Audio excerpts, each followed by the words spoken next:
आप लोग झारखंड को बदलने चले थे लेकिन खुद बदल गए, ऐसा क्यों हुआ? न सिर्फ एक मूल उद्देश्य है, झारखंड और झारखंडियों का कल्याण। जो पहले के जेबी केसेस थी और अब में क्या योजनाओं अलग रहेगी या सेम रहेगी? कैसे पलायन से रोका जाए, कैसे रोजगार मिले और कैसे विस्थापन की समस्या से उसको समाधान मिले, कैसे पुनर्वास मिले। क्या पलायन की जो बात अब कर रहे हैं, क्या पलायन संभव है रोकना पूरी तरह से झारखंड? हम लोग ड्राइवर की भी नौकरी नहीं कर पा रहे और एक ड्राइवर की नौकरी करने के लिए बिचौलियाँ वहाँ पर आ गए हैं। वो 50,000 1 लाख रुपए की रिश्वत लेते हैं तब नौकरी करने दे रहे हैं। जेबी केसेस में पहले बाहरी भीतरी को लेकर बहुत लड़ाई छिड़ी थी और वो बात चल रही थी। क्या आपकी पार्टी में भी बाहरी भीतरी का सवाल रहेगा? आज तक किसी भी कलाकार का अगर कोई भी ऐसा कोई एक रिकॉर्ड दिखा दे कि मैंने किसी का विरोध किया, ये मैं बात मान ही नहीं सकता हूँ। झारखंड में भी एक हॉट मुद्दा चल रहा है कि जेएसएससी सीजल का जो एग्ज़ाम है वो कहीं ना कहीं रद्द किया जाए, पेपर लीक हुआ। जयराम महतो, संजय मेहता इस पर चुप्पी साधेंगे आखिर?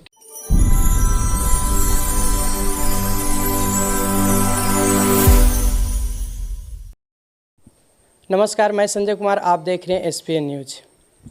हजारीबाग लोकसभा के चुनाव के समय एक नाम आपने खूब सुना होगा, जो नाम है संजय मेहता। तो हमारे साथ अभी बातचीत करने के लिए संजय जी मौजूद है, तो आइए बातचीत करते हैं। सबसे पहले दादा जोहार। बहुत जोहार है आपके तमाम दर्शकों को, तमाम एक एक झारखंडियों को, तमाम वे सभी दर्शकों को मेरा नमस्कार है, जोहार है, आदाब है, सलाम है। आप लोग झारखंड को बदलने चले थे लेकिन खुद बदल गए, ऐसा क्यों हुआ? नहीं, बदला कोई नहीं है। हम लोग उसी संघर्ष के रास्ते पर अपने सफ़र को जारी रख रहे हैं। हम लोगों का सिर्फ एक मूल उद्देश्य है, झारखंड और झारखंडियों का कल्याण, और उसके कल्याण का क्या रास्ता हो सकता है, उन्हीं बिंदुओं पर हम लोग काम कर रहे हैं और लगातार संघर्ष जारी है। हम लोगों ने पूरे झारखंड के अंदर एक चेतना जागृत की, झारखंडी जनमानस के अंदर, आम झारखंडियों के अंदर ये सोच पैदा की है कि झारखंड के लिए हम सबको लड़ना होगा, और वास्तव में ये लड़ाई जारी है। हम लोग सब मिल करके लड़ रहे हैं। अच्छा, जेबी केसेस 2 आपने बना लिए कि उन योजनाओं जो पहले के जेबी केसेस थी और अब में क्या योजनाओं अलग रहेगी या सेम रहेगी? देखिए, जब आप कोई लड़ाई लड़ने निकलते हैं तो मूल उद्देश्य क्या होता है कि जिन मुद्दों पर आप लड़ाई लड़ रहे हैं उन मुद्दों और उद्देश्यों को हासिल करना, और उन्हीं मुद्दों और उद्देश्यों को हासिल करने के लिए हम लोगों ने अपने संगठन का निर्माण किया, झारखंड बचाओ क्रांति सेना समिति। और इसके माध्यम से झारखंड के अंदर कैसे झारखंड के लोगों को रोज़गार मिलेगा। जैसे आपको एक छोटा सा एग्जाम्पल बताते हैं। झारखंड को इस वक्त सबसे ज़्यादा ज़रूरत इस बात की है कि यहाँ के लोगों को कैसे पलायन से रोका जाए, कैसे रोज़गार मिले और कैसे विस्थापन की समस्या से उसको समाधान मिले, कैसे पुनर्वास मिले। इसको एक एग्जाम्पल से समझिए। जैसे कोई सरकार के लिए आइडिया ऑफ झारखंड ये है कि वो 1,000 रुपया मैया सम्मान योजना के तहत देना चाहती है किसी अपनी बेटी को या फिर अपनी महिला को। ये एक सरकार की सोच है, एक आइडिया ऑफ उनका झारखंड है। हमारा आइडिया ऑफ झारखंड जो मैं सोचता हूँ वो ऐसा होना चाहिए कि सबके पास एक एब्सोल्यूट इकोनॉमिक एम्पावरमेंट होना चाहिए, सबके पास एक आर्थिक सशक्तिकरण होना चाहिए। ठीक है, हम किसी को 1,000 रुपया दे करके एक तात्कालिक लाभ दे रहे हैं, लेकिन मेरी सोच ये है कि यहाँ के लोगों में जो आर्थिक संपन्नता आए तो पूरी तरह से एक रोज़गार से वो जुड़ें और उनको एक प्रॉपर समाधान का रास्ता मिले। सिर्फ एक क्षणिक तौर पर कुछ समाधान का रास्ता दे करके या चुनावी तौर पर कुछ समाधान का रास्ता दे करके हम जनता का कल्याण नहीं कर सकते हैं। तो सवाल ये है कि आप सोचते क्या हैं डेवलपमेंट को लेकर, समाज की तरक्की को लेकर, विजन की बात है।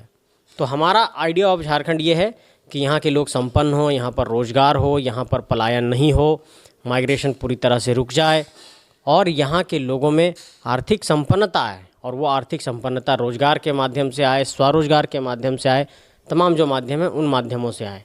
ऐसा नहीं कि सिर्फ एक कोई तात्कालिक लाभ दे करके और हम वोट बैंक अपना बना रहे हों। इस तरह के आइडिया से मैं थोड़ा सा इत्तेफाक नहीं रखता। क्या पलायन की जो बात अब कर रहे हैं, क्या पलायन संभव है रोकना पूरी तरह से झारखंड में? बिल्कुल रोकना संभव है। जैसे झारखंड के अंदर आप देखेंगे पलायन कहाँ पर हुआ, जहाँ पर कंपनियाँ लगी। जैसे मैं हजारीबाग क्षेत्र में हूँ तो यहाँ पर पलायन कहाँ पर हुआ, बड़का गांव के इलाके में हुआ। मेरे बगल में आप जाएंगे तो बांझेडी में पावर प्लांट लगा, वहाँ पर पलायन हुआ। तो इन जगहों पर जहाँ पर कोयला खनन की परियोजनाएं, जहाँ पर पावर प्लांट और तमाम तरह की जो कंपनियां लगीं, जैसे हमारे बरही में जाएंगे तो रियाड़ा की ज़मीन पर यहाँ पर स्टील की कंपनियां लगीं। तो जो पलायन हुआ, जब भी कहीं से पलायन होता है तो उसकी एक पॉलिसी बनती है, उसको बोलते हैं R&R पॉलिसी, रिहेबिलिटेशन और रीसेटलमेंट, हिंदी में कहते हैं पुनर्वास और पुनर्स्थापना। तो जब ये पॉलिसी बनती है तो उसमें इस बात का जिक्र होता है कि जो प्रभावित रैयत हैं उनको यहाँ पर लगने वाले परियोजना में रोजगार दिया जाएगा, उनको उनके ज़मीन के बदले मुआवजा देंगे और उनको पुनर्वास भी किया जाएगा, उनको बसाया भी जाएगा। आप पूरे झारखंड के अंदर गौर कर लीजिए कि कहीं भी ऐसा नहीं हुआ। आंशिक तौर पर चीज़ें हुई हैं, लेकिन बहुत ही गंभीरता के साथ उन चीज़ों पर काम नहीं हुआ और कई विस्थापित लोग अपने ही ज़मीनों से बेदखल होने के बाद जो वहाँ पर परियोजना लगी वहीं पर चाय का दुकान चला रहे हैं और अपना गुजारा कर रहे हैं। तो इन परेशानियों से निपटने के लिए आपका सवाल है कि पलायन कैसे रुकेगा। पलायन ऐसे रुक सकता है कि झारखंड में जितनी कंपनियां हैं, और झारखंड सरकार ने एक कानून बनाया कि निजी क्षेत्र की कंपनियों में 75% नौकरी स्थानीय लोगों को देंगे, तो इस कानून का पालन होना चाहिए। इस कानून का पालन नहीं हो पा रहा है।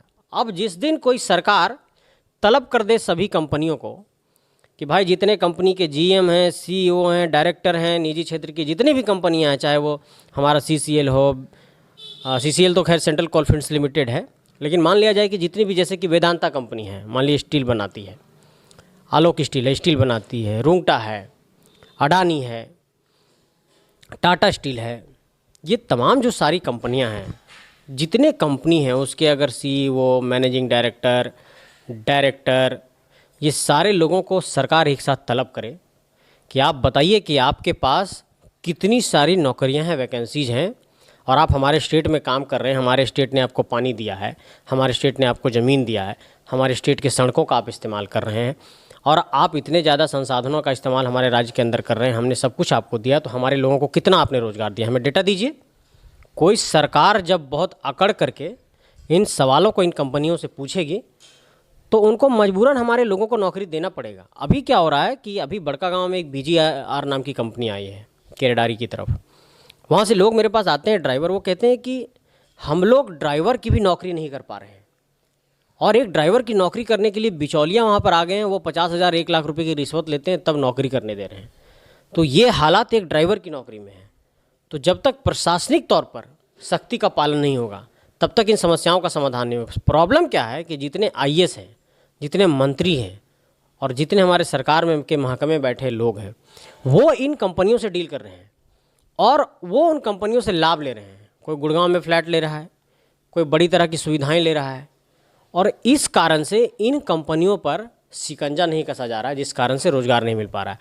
तो पलायन रोकने का एकमात्र तरीका ये है कि या तो स्वरोजगार को बढ़ावा दीजिए, या जो कंपनियां हैं उनमें नौकरी दीजिए, या फिर यहाँ के लोगों को आप स्किल्ड करिए, आप उनको ट्रेंड करिए। कंपनियां कहती कि हमारे पास स्किल्ड लोग नहीं हैं, हम नॉन स्किल्ड को कैसे रखेंगे।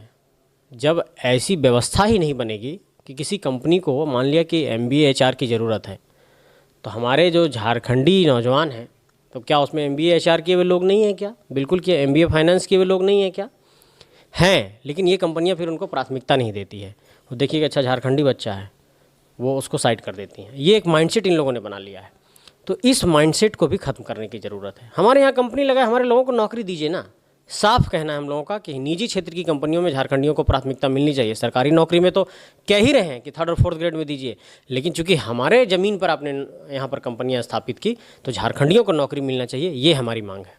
JB केसेस में पहले बाहरी भीतरी को लेकर बहुत लड़ाई छिड़ी थी और वो बात चल रही थी। क्या आपकी पार्टी में भी बाहरी भीतरी का सवाल रहेगा?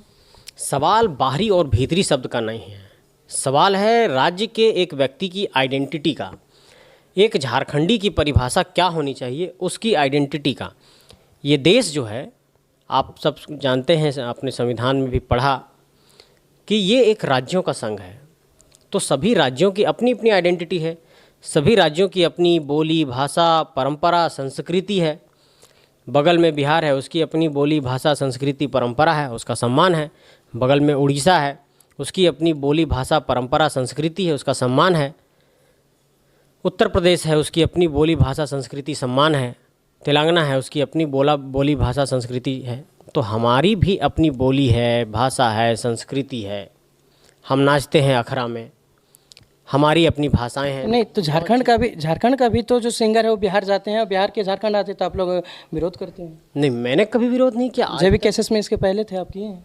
मैंने आज तक किसी भी कलाकार का, अगर कोई भी ऐसा कोई रिकॉर्ड दिखा दे कि मैंने किसी का विरोध किया, ये मैं बात मान ही नहीं सकता हूँ। मैंने अपनी जुबान से एक शब्द भी उस प्रकरण में नहीं बोला था कि मैं किसी कलाकार के विरोध में। मैं सभी कलाकारों का सम्मान करता हूँ। मेरा कंसर्न सिर्फ इतना है कि हम अपनी बोली, भाषा, संस्कृति के वृद्धि के लिए, उसको समृद्ध बनाने को लेकर हम गंभीर रहेंगे और उसके लिए जो भी उचित प्रयास करना होगा उसको करेंगे। इसमें क्या बुराई है कि हम अगर हमारी 9 क्षेत्रीय जनजातीय भाषाएं हैं, हमारी खोरठा है, पंच परगनिया है, कुडुख है, तो मेरा क्या संथाली है, तो मेरा कहना है कि जो हमारी भाषा और बोली है वही हमारी मौलिकता है ना, वही हमारी आइडेंटिटी है। दुनिया में सभी जगहों पर आप जाएंगे तो उनका अस्तित्व क्यों कायम है, उनका एग्जिस्टेंस क्यों है? क्योंकि अपनी उनकी मौलिकता है। हमारी भाषा, बोली, संस्कृति की अपनी मौलिकताएं हैं और उन मौलिकताओं में जब मिश्रण होगा तो हमारे अस्तित्व पर, हमारे एग्जिस्टेंस पे खतरा उत्पन्न होगा। फिर आप एक मिक्सचर बन जाएंगे, आपकी जो पूरी आइडेंटिटी है वो कहीं पे घुल जाएगी, डाइल्यूट कर जाएगी। तो ये इसी बात की लड़ाई है कि अपने अस्तित्व को भी बचाए रखना है और हमें समृद्धि भी चाहिए, और इसी बिंदु पर हम लोग लड़ाई लड़ रहे हैं। झारखंड में भी एक हॉट मुद्दा चल रहा है कि जेएसएससी सीजल का जो एग्ज़ाम है वो कहीं ना कहीं रद्द किया जाए, पेपर लीक हुआ। जयराम महतो, संजय मेहता इस पर चुप्पी साधेंगे, आखिर क्यों? नहीं, मैं बिल्कुल नहीं चुप्पी साधे हुआ हूँ। लगातार मैं इस पहलू पर नज़र बनाए रखा हूँ और अपने दोस्तों से। और आपको मालूम होगा कि जेएसएससी सीजीएल जब पिछली बार रद्द हुआ तो उस आंदोलन में दरवाजे पर जाकर के जब लड़ने की ज़रूरत पड़ी, जब नीरज जी वहाँ पर ये हुआ करते थे, जेएसएससी के अध्यक्ष हुआ करते थे, उस मामले में हम लोगों पर केस भी हुआ। तो अभी आज फिर छात्र लोग निकले हैं, उन लोगों का फ़ोन आया, मैं निकलने ही वाला था, आपका फ़ोन आया। ये परीक्षा पूरी तरीके से सिंडिकेट और माफियाओं के चंगुल में चला गया है। सीटों को बेच दिया जा रहा है, परीक्षाओं में पारदर्शिता नहीं है, प्रश्न पत्र पहले लीक हो जाता है और इस बात से साबित होता है कि कोई सरकार इंटरनेट बंद कर देती है। इंटरनेट बंद कर रही है, इसका मतलब आपको इस बात का आभास है कि प्रश्न पत्र वायरल हो चुका है। और वो बहुत ज़्यादा वायरल नहीं हो जाए, सरकार की किरकिरी नहीं हो, तो अपने आबरू को ढकने के लिए आपने इंटरनेट को बंद कर दिया। तो ये तो साफ तौर पर परिलक्षित हो गया। और एग्ज़ाम के बाद भी ये पता चला कई जगहों पर, खुद जेएसएससी के चेयरमैन ने कहा सील खुला हो सकता है लेकिन प्रश्न पत्र लीक नहीं हुआ है। इसका क्या मतलब है?